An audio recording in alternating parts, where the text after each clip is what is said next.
So that was at Y0.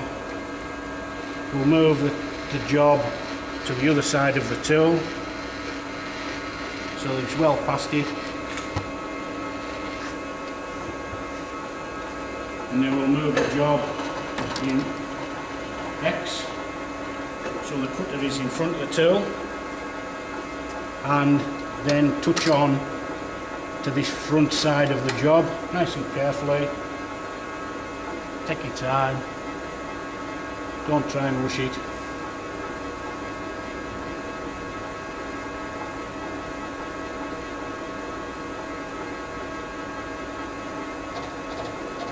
So there we are, touched on.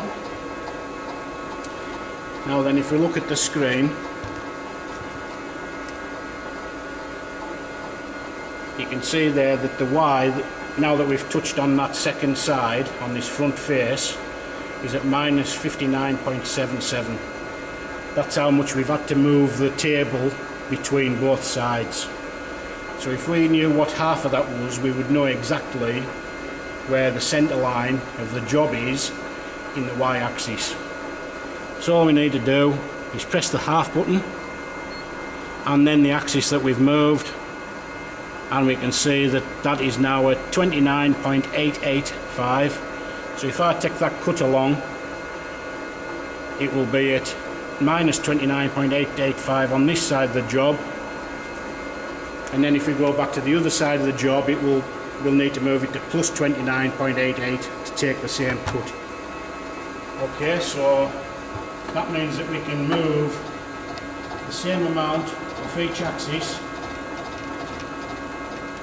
to take the same amount off the job each time. So we'll run that through.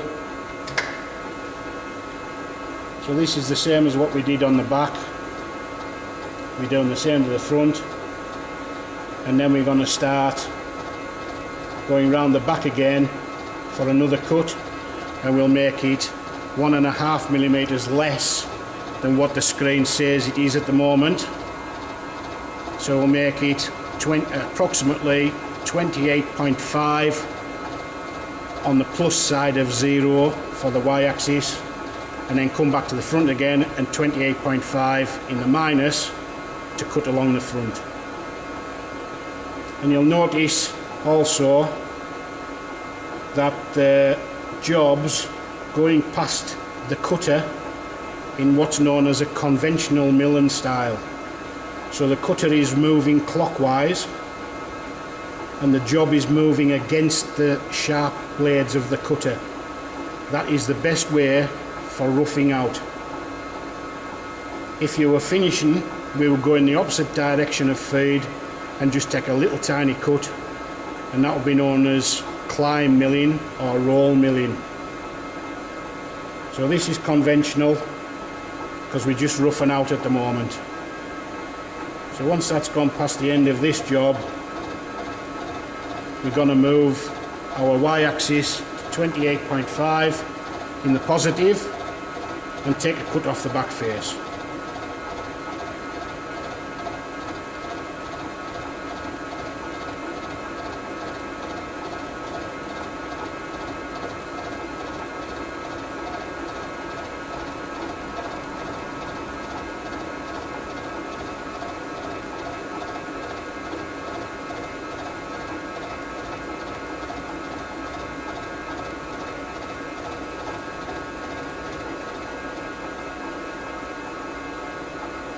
You can also see that the cutter's running at the correct speed because the cutters are coming off nice and silver. If they were coming off blue or darker coloured, you would know that you were running far too fast a speed. Okay, so that's it, gone past the end of the job, completely past. We'll now move the job back to this side of the tool so that we're still conventional cutting on the far side. And we'll go to around about 29, and then we'll move it in. We'll move it in to screen size from 29 to about 28.5. Be nice and careful.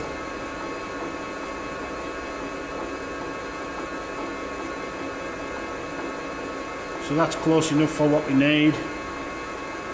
and we'll start feeding that again.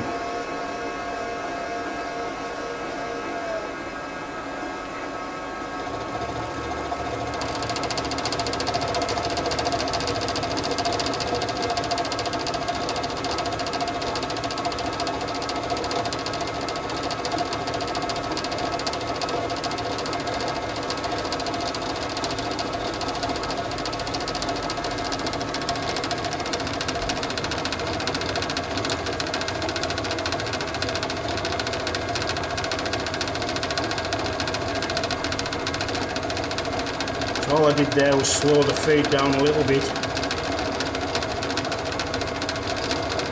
It sounded a little bit too rough. And granted, we are going to take a finishing cut. But we do this to both blocks.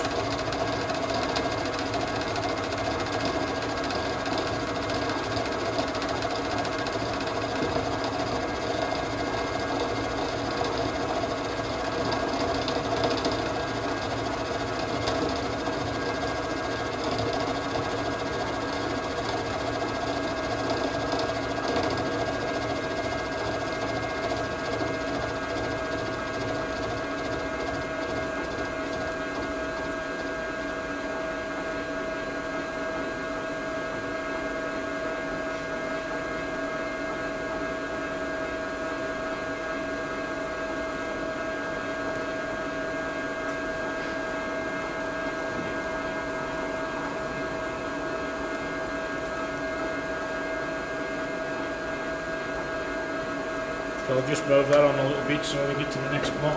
I'm just overriding the feed here. And slow it right back down again. Ready to cut the second block.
Okay, so that's that cut finished. I'll just stop the feed and then wind the job past the end of the tool, so we can then wind the job to behind the tool as you're looking at it from the front. So this time we'll go all the way to -29 on the screen. So around about -29, and then we'll move back to -28.5. And then that's the same distance from 0 in the y-axis as what we cut on the back face.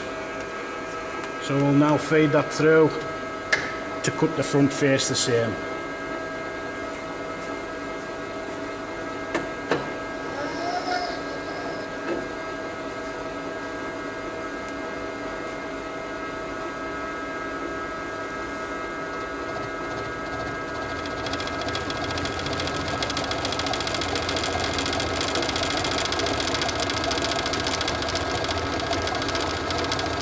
So once again, we'll let that run past both